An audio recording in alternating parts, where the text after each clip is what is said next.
teve posto cobrando quase R$ 10 num litro de gasolina.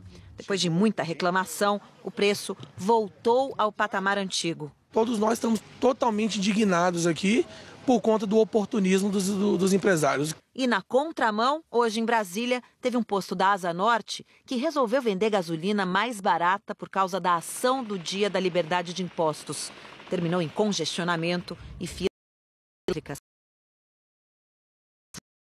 Difícil abastecer. E, segundo o Sindicato do Comércio Varejista de Combustíveis, metade dos postos está zerada e pode ficar pior amanhã. Nem uma gota de nada, tudo zerado aqui. Quem conseguiu, penou. Foram 12 postos, eu entrei, são 12. Nenhum do Recreio aqui, nenhum com combustível. A procura foi tanta que no Mato Grosso foi preciso limitar a quantidade de combustível por consumidor. Só 20 litros, né? Pra gente trabalhar igual a gente trabalha, rapidinho acaba, né? E a gente fica sem. E teve brasileiro que saiu de Foz do Iguaçu para abastecer no Paraguai. Aqui no Paraguai a gente acha um preço mais acessível e, por enquanto, ainda uma quantidade mais acessível também. No Recife, as filas começaram ontem à tarde ainda e a gasolina acabou. Faltou gasolina e quando eu parei no posto lá na frente já tinha acabado a gasolina, teve que vir empurrando até aqui. Em muitas cidades de São Paulo, as filas também são imensas. No preço do combustível, a gente enxerga toda a cadeia de produção. Na gasolina, por exemplo, entra o preço vendido na refinaria, os impostos, as margens da distribuidora e dos revendedores e o etanol, que entra na composição.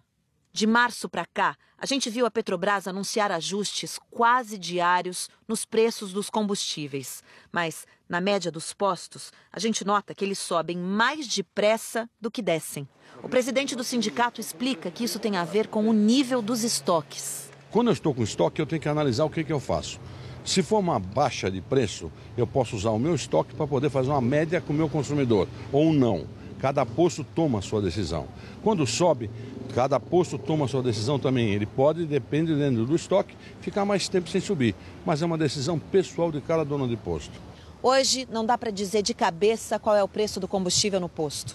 Só nesse bairro aqui em São Paulo, esse aplicativo que funciona por localização mostra que em uma distância de 1 quilômetro, a gasolina pode variar de R$ 3,89 a R$ 5,10.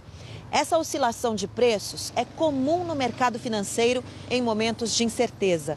Mas quando essa lógica é aplicada na economia real, quase sempre o consumidor perde. Quando você cria um ambiente onde você tem muitos reajustes de preços, você perde um pouco o referencial. Né? Quando você perde o referencial, você cria oportunidades, né, para algumas distorções. A melhor estratégia é comprar só na baixa. Mas a Suelen encheu o tanque com a gasolina a R$ 5,10. Preço ruim, né? Tá muito caro para quem usa o carro no dia a dia. Eu estou abastecendo, principalmente porque eu tenho filhos pequenos. Então, se eu tenho alguma emergência e eu precisar, eu tenho por onde correr. Virou negócio de risco, posto de gasolina, né? Olha... Parece dinâmica de corretora. Só que eu diria que, infelizmente, quem mais perde com isso é o consumidor final. Porque quando o mercado não está em equilíbrio, em geral o preço fica mais alto, quando tem condições de concorrência. Quando tem a concorrência e aí entra-se num determinado equilíbrio, o preço fica mais baixo. Então essas variabilidades acabam até gerando mais renda para os postos de gasolina e quem está pagando essa diferença é o consumidor final. 4 postos foram interditados por aumentar o preço da gasolina de forma abusiva no Recife. O repórter Bruno Fontes tem as informações ao vivo? Oi, Bruno, boa tarde. Oi, Doni, boa tarde. O posto que foi autuado é esse onde nós estamos, aqui na zona sul da cidade do Recife. Ontem está sendo vendido a R$ 8,99. O Procon foi chamado, veio para cá, fez a interdição por 72 horas, ele continua aqui fechado e o dono do posto foi multado em R$ 500 mil. Uma prática abusiva, a elevação desse preço de uma hora para outra, sem uma justificativa, sem justa causa, desrespeitando o Código de Defesa do Consumidor. Outros 3 postos também foram autuados, estavam vendendo gasolina entre R$ 4,89 e R$ 5,99. O Sindicato dos Postos de Combustíveis, eles disseram que esses valores são praticados e são de responsabilidade dos donos dos postos e não do sindicato. Então fica esse recado. Se você perceber essa prática abusiva, faz a denúncia ao PROCON. Doni. Bruno Fontes, do Recife. Quem depende do transporte público enfrentou filas e ônibus lotados. E muita gente nem sabe como vai conseguir voltar para casa. A reportagem é da Tatiana Nascimento. Os passageiros do corredor expresso de ônibus do Rio encontraram hoje cedo várias estações fechadas. Só metade da frota está circulando. As pessoas esperaram bem mais que o normal, 1 hora em média. E quando os ônibus chegavam, estavam assim. A situação do povo. Não tem ônibus, quando para um, essa é a situação. A gente praticamente fomos empurradas para dentro do ônibus. Estava muito cheio, eu vim esmagado. Tão cheios que muitas vezes os motoristas nem paravam. O sistema BRT transporta por dia 450 mil pessoas. Já nos ônibus convencionais, são 4 milhões de passageiros diariamente na cidade. E eles também estão sofrendo com a falta de combustível. As empresas reduziram a frota em 33%. A busca por diesel alterou a rotina de abastecimento das empresas. E o que muita gente tem visto são filas de ônibus nos postos para tentar encher o tanque. A fila de ônibus abastecendo diesel no posto. Cara, deve ter para lá de uns 15, 20 ônibus aqui. Como ainda não há uma definição sobre as paralisações dos caminhoneiros, as empresas de ônibus que precisam exclusivamente do óleo diesel para operar definiram estratégias para poupar o máximo de combustível possível. Em todo o país, são milhões de pessoas que dependem desse transporte para poder trabalhar. Em Belo Horizonte, as viagens foram reduzidas pela metade, fora do horário de pico, que é de 9 da manhã às 4 da tarde. Está demorando, tem mais de 1 hora que eu estou aqui. Um esquema parecido foi adotado no Recife. Em Campinas, no interior de São Paulo, havia filas nos terminais, reflexo do número menor de ônibus nas ruas. 400 veículos deixaram de circular. Estou esperando ela mandar mensagem, se avisar que não é nem para ir, porque a gente não sabe se volta, né? Diante da escassez, combustível está valendo ouro. Em Curitiba, o caminhão-tanque que transportava o óleo diesel para uma empresa de ônibus rodou escoltado pela Guarda Municipal. O bloqueio dos caminhoneiros provocou também a suspensão de aulas nas universidades federais e estaduais de Pernambuco. A falta de ônibus atingiu quase 70 mil alunos.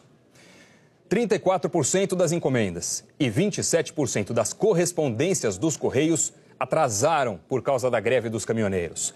Os serviços de entrega com dia e hora programados, como o Sedex 10 e o Sedex Dia, continuam suspensos.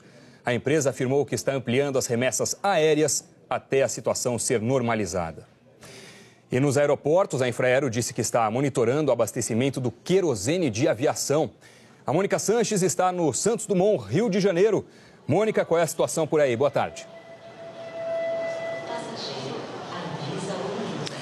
Boa tarde. O aeroporto Santos Dumont está sendo abastecido por caminhões de 2 distribuidoras e há estoque no reservatório. Já o aeroporto Tom Jobim é abastecido por dutos da Petrobras, que levam o combustível direto para o aeroporto. A Infraero já alertou as empresas aéreas para que elas façam um planejamento, uma estratégia de abastecimento de acordo com os estoques disponíveis na origem e no destino dos voos. Mas já tem aeroporto que só conta com estoque para até amanhã. É o caso de Campo Grande. Uma das 2 empresas que fazem o abastecimento só tem combustível para 8 aviões. E Foz do Iguaçu, onde hoje cedo a Polícia Rodoviária Federal escoltou 2 caminhões com combustíveis até o aeroporto. Já no aeroporto de Salvador, o estoque tem sido renovado todo dia. Ontem, 2 voos para Lisboa, um do Recife e outro de Brasília, mudaram de rota para abastecer em Salvador. A companhia Azul informou que cancelou 15 voos que partiam de vários aeroportos do país, que vai remarcar sem custos para os passageiros. O melhor mesmo, Doni, é o passageiro confirmar o seu voo antes de sair de casa e ir para o aeroporto. Doni. Obrigado, Mônica, pelas informações. E os reflexos também são sentidos na indústria. Sem fornecimento de peças, algumas montadoras de carro pararam. Tem as informações para a gente, a repórter Thalita França, de Taubaté. Boa tarde, Thalita.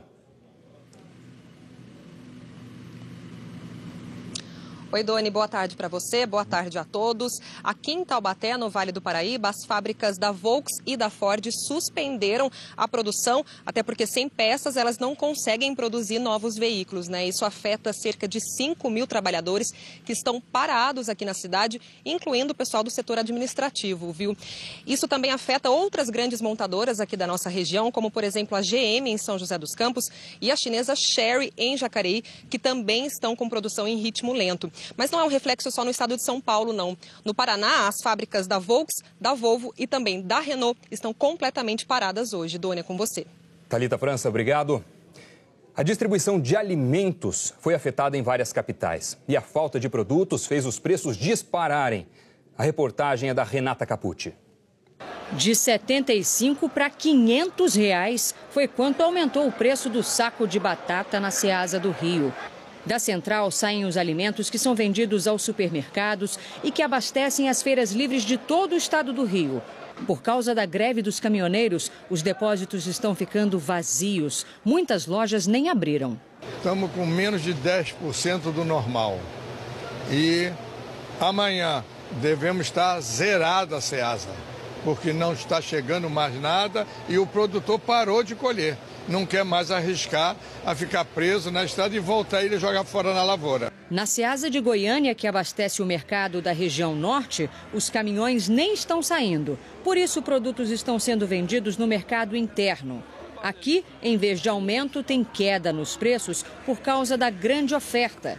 A caixa de tomate, que era R$ 60, agora é vendida por R$ 40.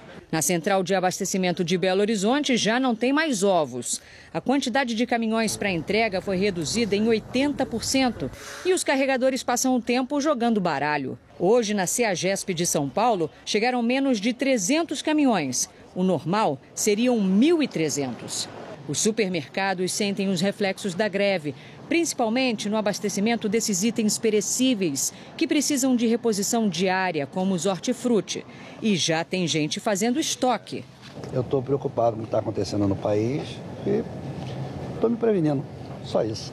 Apesar de doer no nosso bolso, o Procon diz que não há ilegalidade nos aumentos de preços. Os lojistas e comerciantes podem cobrar o quanto quiserem. Com pouca oferta e muita procura, é natural que os valores subam. Agora, quem regula o mercado é o consumidor, procurando as ofertas, os melhores preços e não comprando quando está caro demais. Eu pretendo boicotar, entendeu? Eu pretendo realmente substituir tudo.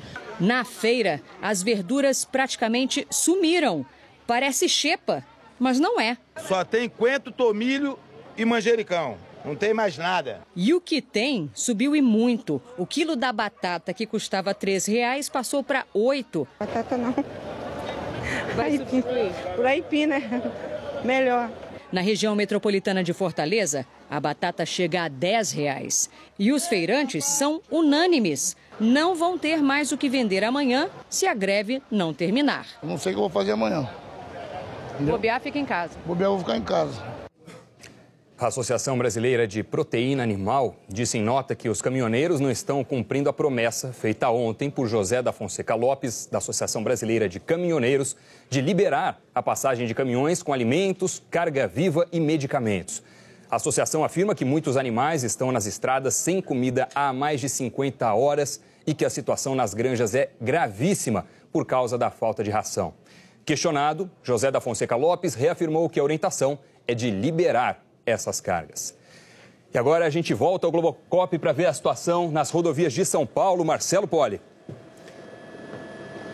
Doni, foi uma manhã muito complicada aqui na Regis Bittencourt, importante rodovia que liga São Paulo ao sul do país. E neste início de tarde não é diferente. Vamos dar uma olhada ao vivo agora na situação aqui. Esse trecho que a gente está mostrando agora ao vivo, daqui do alto do Globocop, é entre os quilômetros 277 e 280, região